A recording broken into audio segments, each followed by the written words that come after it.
There is this question, though, around Democrats versus Republicans. And you have people like Kanye West who's saying, listen, love you guys and Democrats. Excuse me 1 second.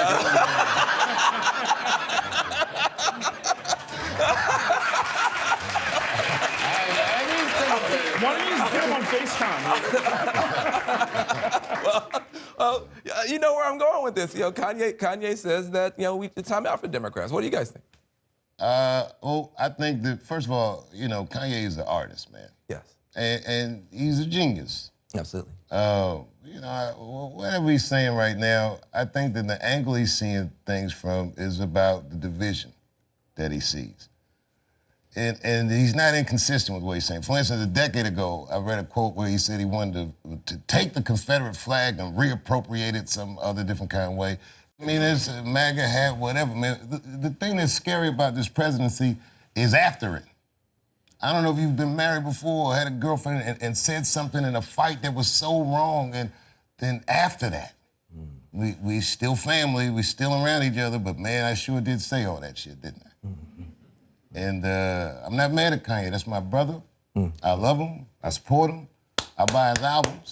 No claps! Oh, man, that was rough. I know, whether people clap or not. But, I don't have to agree with everything that he says. I just trust him as a person of intent. But, he shouldn't say all that shit, but... But let me take it on the argument then. So to take his personality out of it. What about the argument he's making, which is that, it's almost, you're in this PC prison, you can't say anything, and you're not allowed to vote for Republicans if you're African American. What's your argument to people who feel like it's time to give Republicans a chance? It's an argument being made by a minority. But I'll say this: I'm not a partisan dude. If he ran as a Republican, I'd vote Republican. If I got a chance to vote for somebody like this, I'm voting for somebody. This isn't about party. This is about ideas. That's right. The ideas have kind of migrated from party to party. The Democrats used to be much more conservative. Today, however, unfortunately, there's only one party that stands for civil rights. There's only one party that stands for environmental protection. And we have to, as voters, really listen to the ideas. What I say to folks is that, look, the war on drugs has failed. Trickle-down economics has failed. We have to have the courage to put ideas on the table that actually lift up working families, white, black, brown, Native American, Asian American. We've got to move beyond the labels of party and look at ideas, but let's also be clear. Donald Trump's party is Donald Trump's party. And what they stand for right now, we have to fight with everything we have. The other big issue, we're talking about race, talking about class, gender. We're now in the situation where a whole new set of voices is coming forward. How do you guys look at the role of this new movement for women's empowerment, the Me Too movement, et cetera?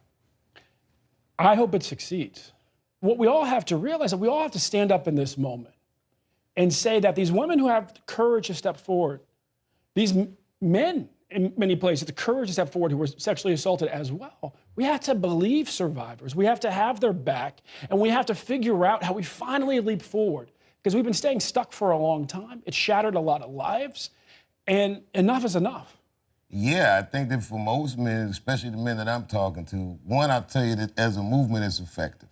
Like in Hollywood, man, they are buttoning up. Which is good. Yeah, it's better than good. It's necessary. Two, I'll say that there's a lot of men that are learning for the first time the extent of the plight of the women in their lives. We're just learning that consent is important. Most of our states, they don't teach consent when they teach sex ed. Think about that. That's right. And this is a tough discussion, but it needs to be had. Yeah. And people need to learn the lessons, and we need to listen to one another. Yeah. I think that some people are so threatened by the movement, or they're so worried about it, that they're not hearing the messaging behind it. But I think it's an idea, this time has come, and we'll see. Did you watch the Kavanaugh testimony, the hearings, all that kind of stuff? I've seen highlights. Yes. Yeah, exactly. What was your take and impression? Can you imagine an African American or a female yelling at them senators like that? Oh, you mean the way that Kavanaugh yelled? Yeah. Or any of it.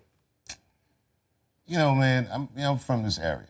Like, I grew up around here, and the sad thing about it is, I believe, sadly, if that woman had gone to the police in 1982 and told them exactly what she had told the Senate, that he wouldn't have gone to jail. Not in that place, not in that time, not with no name like Brett Kavanaugh. It was daunting. It also made me sad that this is a national discussion that's happening during a Supreme Court nominees hearing.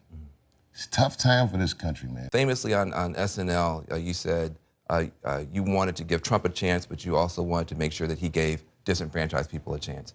Looking at the Trump presidency almost 2 years in, do you feel that he gave disenfranchised people a chance? It's hard to tell where Trump ends and his constituents begin, but I think that the rhetoric of his presidency is repugnant.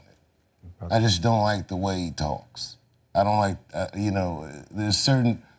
we're living in a time where there's got to be a little more cultural sensitivity. And even a guy like me that's just writing jokes, I have to listen more than I've ever had to listen because the gripes are coming so fast and furious. And I'm not dismissive of people's gripes. It might sound like it on stage, but I listen. And as a president of a country that's as eclectic as ours, you look around your crowd, you see it's like a patchwork of people. I just think that he's speaking to a very small choir. And there's so many more opinions that the way he engages public is dismissive. I don't like talking bad about the president, but I said we should give him a chance because he's the president of the United States now. What choice do I have? Right. But I think you also apologized for that sometime later, didn't you? Well, I don't ever apologize for just Yeah, what I you said is I said I shouldn't have said that shit. Let's be clear, right? Let's be clear. Donald Trump is playing a politics of divide and conquer. He's picking scapegoats all day long. Muslims, Mexicans, immigrants, black folks, women, it goes on and on. Yep. Right? Occasionally, and so what do we do in that moment?